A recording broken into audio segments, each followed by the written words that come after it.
ada yang marah, ya. Indonesia nggak gelap, lo yang gelap, wah rame lagi, saudara kan.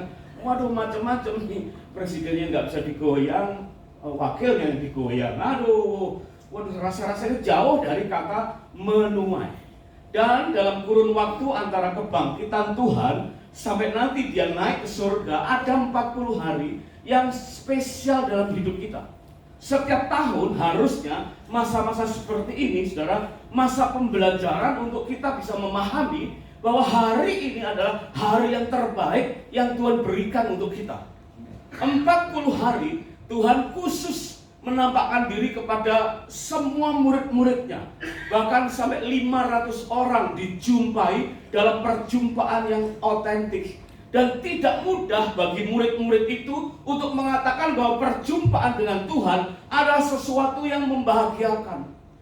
Ada murid yang namanya Thomas, dengar Yesus bangkit, dia bilang apa? Aku nggak percaya sebelum aku melihat dengan mata, kepala, pundak, lutut kaki. Ini mahkota duri. Murid ingat akan penderitaan Tuhan, sehingga waktu Yesus berjumpa atau menampakkan diri, nggak gampang untuk merasa bahagia. Jadi kayaknya perlu direnungkan mungkin 5-6 jam baru iya. Nah, kadang-kadang kita begitu, saudara. Sama-sama ya. Pada hari itu juga 2 orang dari murid-murid Yesus pergi ke sebuah kampung bernama Emmaus yang terletak kira-kira 7 mil jauhnya dari Yerusalem. Dan mereka bercakap-cakap tentang segala sesuatu yang telah terjadi. Ketika mereka sedang bercakap-cakap dan bertukar pikiran, datanglah Yesus sendiri mendekati mereka, lalu berjalan bersama-sama dengan mereka. Stop dulu di sini.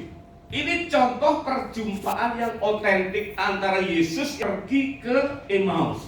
2 orang murid. Siapa di sini murid-murid Tuhan masa kini? Bisa kalau diangkat tangannya. Yakin bahwa diri kita adalah murid Tuhan. Kalau enggak, ngapain duduk di sini? Amin. Kalau katakan kiri kanan, aku dan kamu tuh murid Kristus. Aku dan kamu murid Tuhan. Amin. Ya.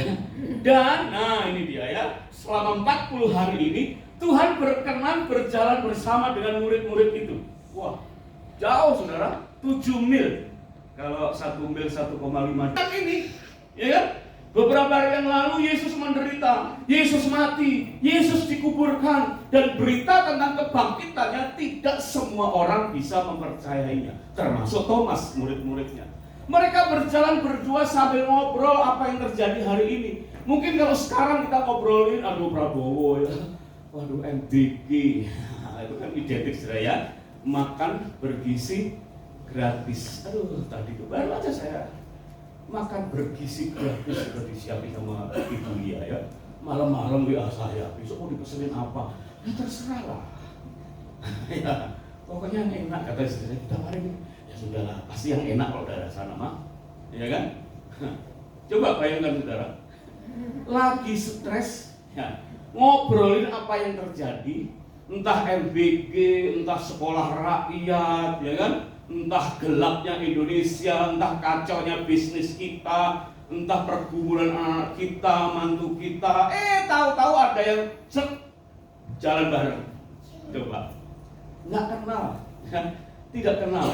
Sampai dikatakan ayat yang ke-15, ketika mereka sedang bercakap-cakap dan bertukar pikiran. Coba, ini bukan ngobrol biasa nih saudara, bercakap-cakap dan bertukar pikiran. Datanglah Yesus sendiri mendekati mereka, lalu berjalan bersama dengan mereka. Ketahuilah, Tuhan itu senang berjalan mendampingi kita, saudara.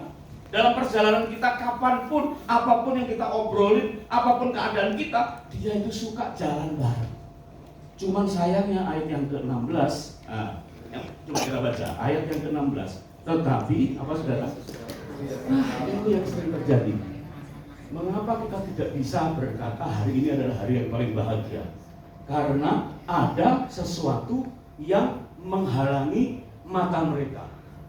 Bukan ada selaput mata, bukan ada kegelapan secara visual, tetapi ada yang menghalangi dalam hati dan dalam pikiran mereka.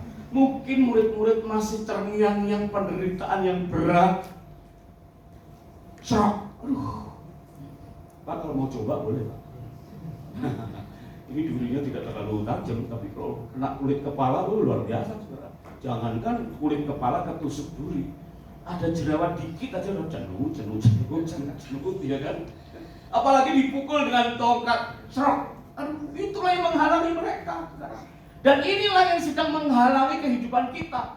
Berjalan bersama dengan Tuhan dalam perjumpaan yang otentik, tapi pikiran kita terganggu oleh persoalan-persoalan yang sementara ini menimpa kita. Kita lanjutkan, kita ulang ayat yang ke-16. Tetapi apa saudara? Ada sesuatu yang menghalangi mereka sehingga mereka tidak dapat mengenal Dia. Aduh sayang. Ya. Kemudian ayat 17, Yesus berkata kepada mereka, ini bukan perkataan biasa, tapi ini teguran. Ya. Teguran ayat 17. Apakah yang kamu percakapkan sementara kamu berjalan? Maka berhentilah mereka dengan muka muram. Coba praktekkan muka muram seperti